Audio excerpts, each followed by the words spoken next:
குற்றவாளி என்பதாக சொல்லப்படுகிற கைது செய்யப்பட்டுள்ள நபர் அவன் ஏற்கனவே 60 வயசு கிழவி ஒத்திய ரேப் பண்ணி கொலை பண்ணி அவனை கைது பண்ணப்போ போலீஸ் தடுக்குதப்ப அவனையும் அடிச்சிருக்கான். அதுக்கப்புறம் ஜெயில் தண்டனை பெற்று ஆயுள் தண்டனை கைதியான்.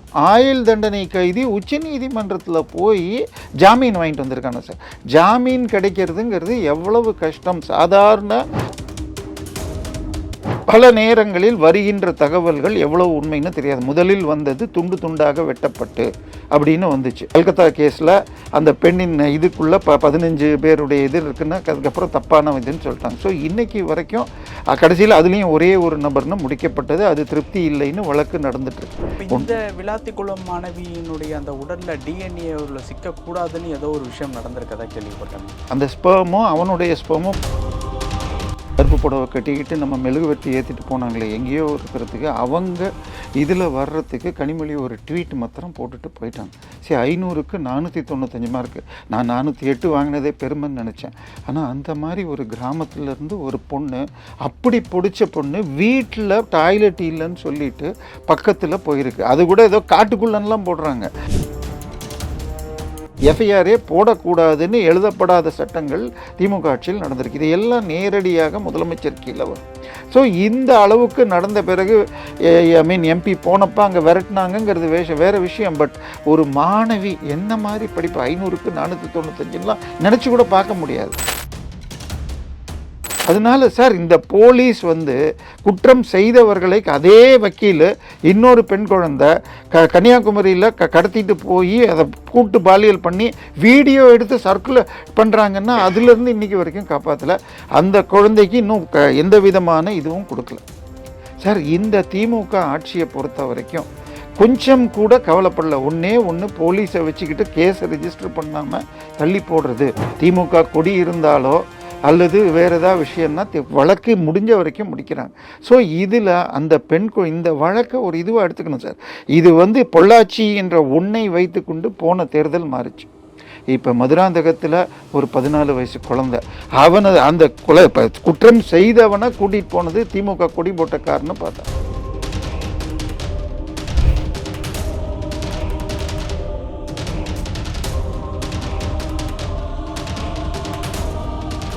ரியல் ஒன் உறவுகளே, நடுநிலையோடு பொறுப்புடன் செய்திகளை வழங்கி பல லட்சக்கணக்கான மக்களின் நம்பிக்கையை பெற்ற நமது சேனலின் வளர்ச்சிக்கு உங்கள் ஆதரவு தேவை. இந்த ஊடக பயணம் தொடர்ந்து வலுப்பெற திரையில் தெரியும் QR கோட் ஸ்கேன் செய்தோ அல்லது டிஸ்கிரிப்ஷனில் உள்ள வங்கி விவரங்கள் மூலம் உங்களால் முடிந்த அளவு சப்போர்ட் செய்யுங்கள். உங்கள் ஒவ்வொரு ஆதரவும் நமது குரலை இன்னும் பல லட்சம் பேரிடம் கொண்டு செல்ல உதவும்.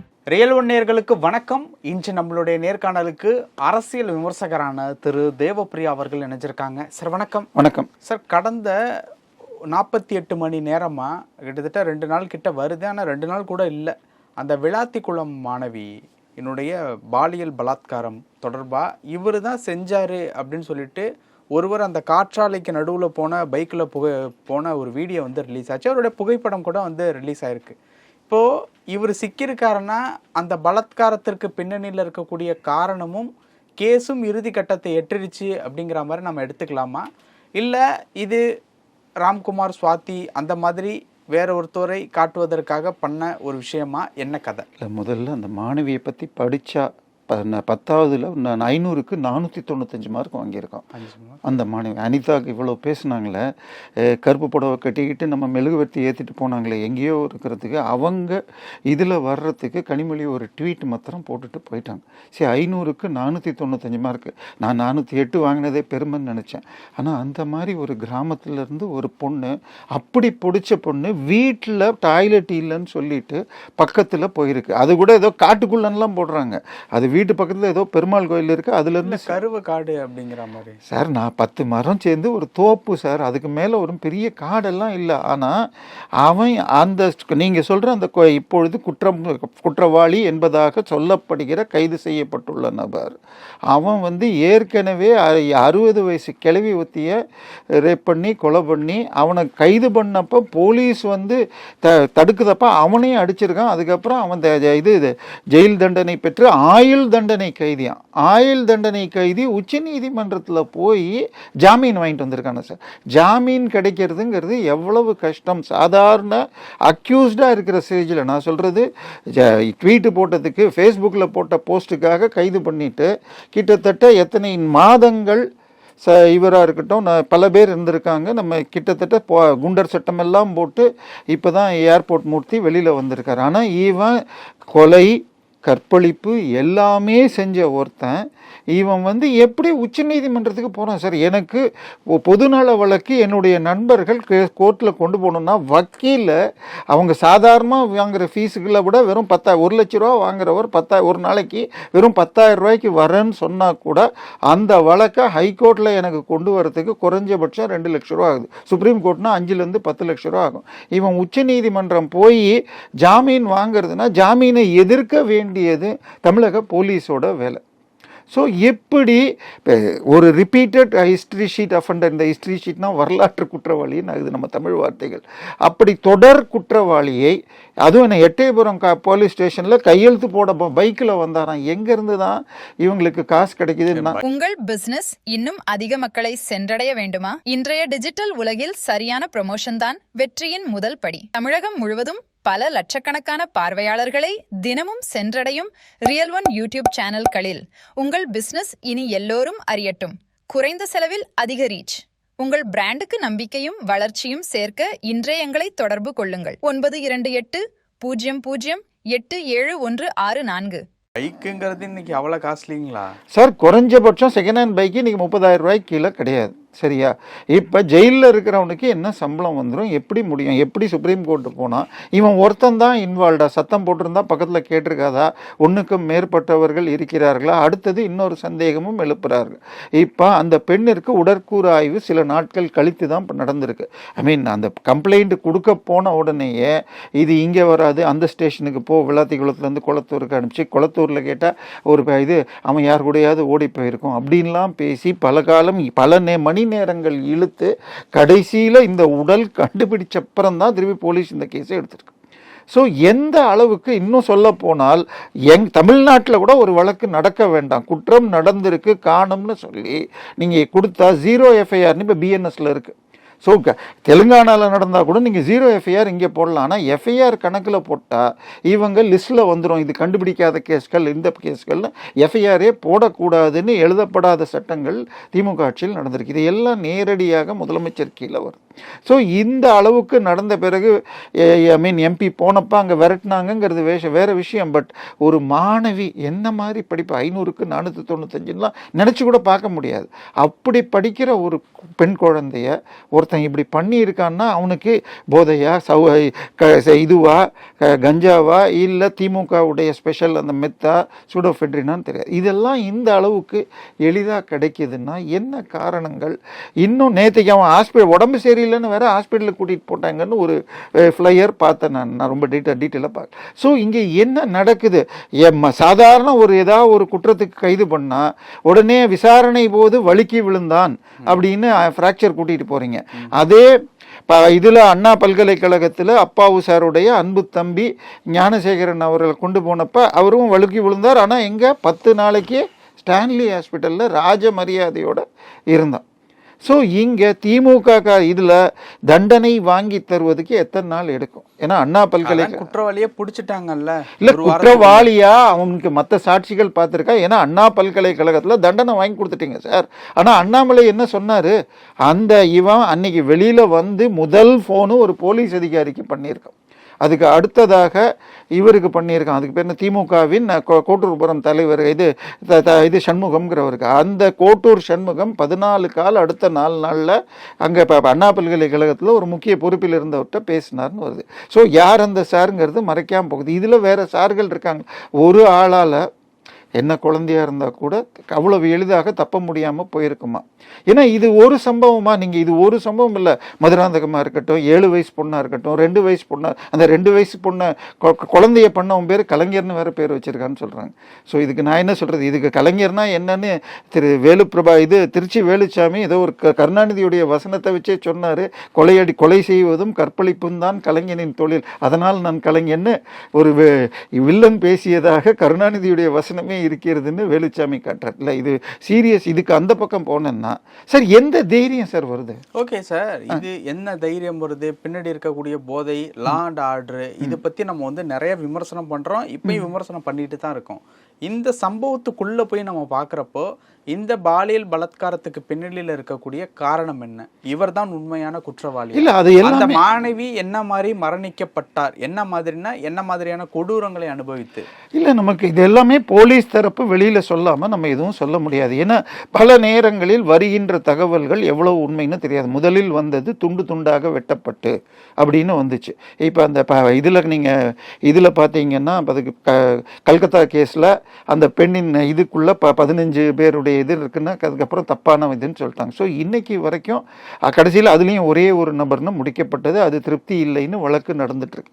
சார், ஒரு வழக்கை எவ்வளவு வேகமாக அடுத்த ஒரு நாள் 2 நாளைக்குள்ள முழுமையாக அந்த ஸ்பாட்டை சீஸ் பண்ணி அதுக்குரிய பக்கா டெஸ்ட் எடுக்கணும். ஏன்னா அண்ணா பல்கலைக்கழக கேஸில் அந்த வக்கீல் என்ன சொன்னார், அந்த பெண்ணு வந்து நான் மெடிக்கல் டெஸ்ட்டுக்கு வரேன்னு சொன்னால் போலீஸ் நீ கொடுக்காத உன் எதிர்காலம் பாலடைஞ்சிடும், எஃப்ஐஆர் போடாத உன் எதிர்காலம் பாலடைஞ்சிடும்னு அந்த பெண் போலீஸ் சொன்னதாக அந்த வழக்கறிஞர் நம்ம சேனலுக்கு வர்றாரு, சூஃபியான் பேட்டியில் சொல்லியிருக்கார். அதனால சார் இந்த போலீஸ் வந்து குற்றம் செய்தவர்களை அதே வக்கீல் இன்னொரு பெண் குழந்தை கன்னியாகுமரியில் கடத்திட்டு போய் அதை கூட்டு பாலியல் பண்ணி வீடியோ எடுத்து சர்க்குலர் பண்ணுறாங்கன்னா அதுலேருந்து இன்னைக்கு வரைக்கும் காப்பாற்றலை.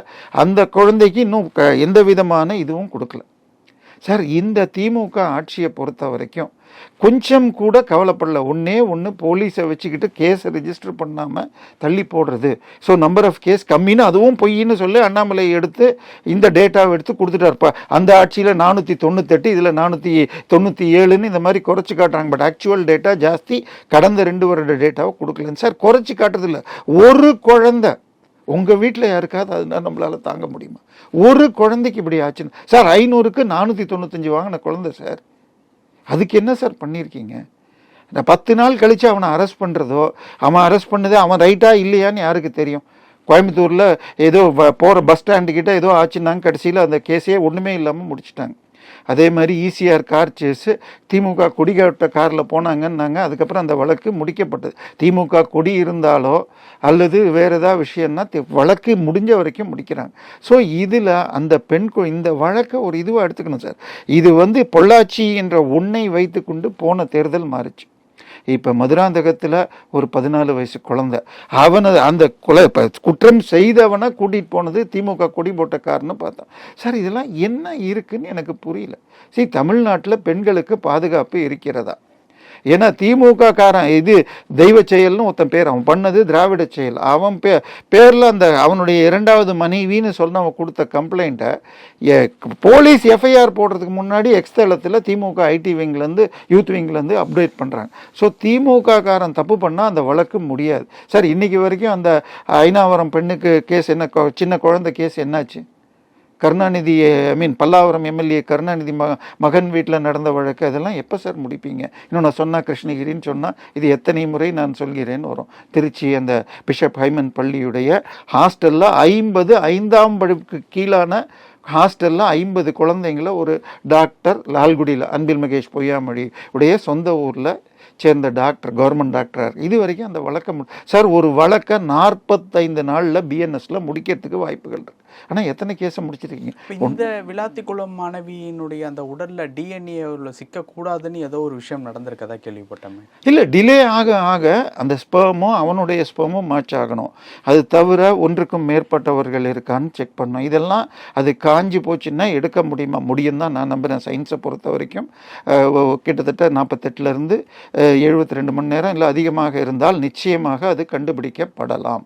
ஆனால் எப்படி துண்டு துண்டாக வெட்டினாங்கன்னா அது எந்த அளவுக்கு சன் எக்ஸ்போஸ் ஆகி பாலாறு அளவுக்கு அவ்வளவு திட்டம் போட்டானே. ஏன் இது முதல் முறை பண்ணல. இவன் 1க்கும் மேற்பட்ட 60 வயசு கிழவி, இன்னும் அதற்கு மேற்பட்ட வழக்குகள்ங்கிறாங்க சார். இது வழக்குகள் ஏற்கனவே ஒரு ஹிஸ்ட்ரி ஷீட்டர். அவனை வெளியில் வர முடியாமல் பண்ணால் இந்த மாதிரி வழக்குகள் நிற்கும். அடுத்தது ஒருத்தன் முதல் தடவை பண்ணான்னா அவனை உடனே தண்டனை கொடுத்து வெளியில் வர முடியாமல் பண்ணிங்கன்னா அவன் திருப்பி பண்ண மாட்டான். ஏற்கனவே ஒரு தடவை தப்பிச்சுட்டு உச்சநீதிமன்றம் போகிறதுங்கிறது எழுதி கிடையாது. ஒருத்தன் வந்து ஜாமீனில் இருக்கான்னா அவனுக்கு என்ன தைரியம் வருது? இப்போ தண்டனைகள் தமிழ்நாட்டில் 10. இன்னொன்று, கண்டிப்பாக அரசியல் தொடர்பு இல்லாமல் அவனால் உச்சநீதிமன்றம் போய் ஜாமீன் வாங்க முடியும். ஸோ இதன் பின்னணியில் தமிழ்நாட்டு குழந்தைங்களுக்கெல்லாம் பாதுகாப்பு இருக்குமா? பெண்கள் வீட்டை விட்டு வெளில போக முடியுமா? சார், நம்ம இன்றைக்கி இருக்கிற இந்த கிண்டியில் எத்தனை பேர் வெளியூர்லேருந்து இங்கே வந்துட்டு ஐடி கம்பெனியில் வேலை செஞ்சுட்டு 10 மணி 11 மணிக்குன்னு ஷிஃப்ட் முடிஞ்சு போகிறாங்க. ஆண்களுக்கே பாதுகாப்பு இல்லை அப்படிங்கிற மாதிரி சார், நிச்சயமாக பல விஷயங்கள் இருக்குது சார். இன்றைக்கி போனவங்க திருப்பி வந்தால் தான் உறுதியான நிலைமையாக இருக்கிறது. இதோ நேற்றுக்கு திருப்பூர் சேலத்தில் கவர்மெண்ட் பஸ்ஸு பிரேக் பிடிக்காமல் போய் இடிச்சு எடப்பாடி அவர்கள் கண்டனம் தெரிவிச்சிருக்காங்க. ஸோ இதுதான் நடக்குது சார். எல்லாத்துலேயும் ஊழல், எல்லாத்துலேயும் கட்சிக்காரனை காப்பாற்றுறது தான் எங்கள் வேலை. போலீஸ் என்பது ஏவல் துறை. எனவே தமிழக போலீஸுக்கு ஃப்ரீ ஹேண்டு கொடுத்தா எவ்வளவு சீரியஸ் வழக்கையும் பிடிக்கக்கூடிய திறமை பெற்றவர்கள். ஆனால் அவர்களில் 80% செக்யூரிட்டிக்காகவே போட்டுக்கிட்டு மிச்சத்துலேயும் கட்சிக்காரனை காப்பாற்றுறோங்கிற மாதிரி வேலை செய்கிறாங்க. அந்த பெண் குழந்தையின் மரணம் கடைசியாக இருக்கணும். இது ஒரு கேஸ்லேயும் நம்ம இப்படி தான் சொல்கிறோம். அதனால இதை தடுப்பதற்குரிய வேலைகள் நடக்கணும். பல விஷயங்கள் பேசணும். நேரத்துக்கு ரொம்ப நன்றி சார். உங்கள் பிசினஸ் இன்னும் அதிக மக்களை சென்றடைய வேண்டுமா? இன்றைய டிஜிட்டல் உலகில் சரியான ப்ரமோஷன் தான் வெற்றியின் முதல் படி. தமிழகம் முழுவதும் பல லட்சக்கணக்கான பார்வையாளர்களை தினமும் சென்றடையும் ரியல் ஒன் யூடியூப் சேனல்களில் உங்கள் பிசினஸ் இனி எல்லோரும் அறியட்டும். குறைந்த செலவில் அதிக ரீச். உங்கள் பிராண்டுக்கு நம்பிக்கையும் வளர்ச்சியும் சேர்க்க இன்றே எங்களை தொடர்பு கொள்ளுங்கள். 9280087164. ரியல் ஒன் உறவுகளே, நடுநிலையோடு பொறுப்புடன் செய்திகளை வழங்கி பல லட்சக்கணக்கான மக்களின் நம்பிக்கையை பெற்ற நமது சேனலின் வளர்ச்சிக்கு உங்கள் ஆதரவு தேவை. இந்த ஊடக பயணம் தொடர்ந்து வலுப்பெற திரையில் தெரியும் QR கோட் ஸ்கேன் செய்தோ அல்லது டிஸ்கிரிப்ஷனில் உள்ள வங்கி விவரங்கள் மூலம் உங்களால் முடிந்த அளவு சப்போர்ட் செய்யுங்கள். உங்கள் ஒவ்வொரு ஆதரவும் நமது குரலை இன்னும் பல லட்சம் பேரிடம் கொண்டு செல்ல உதவும்.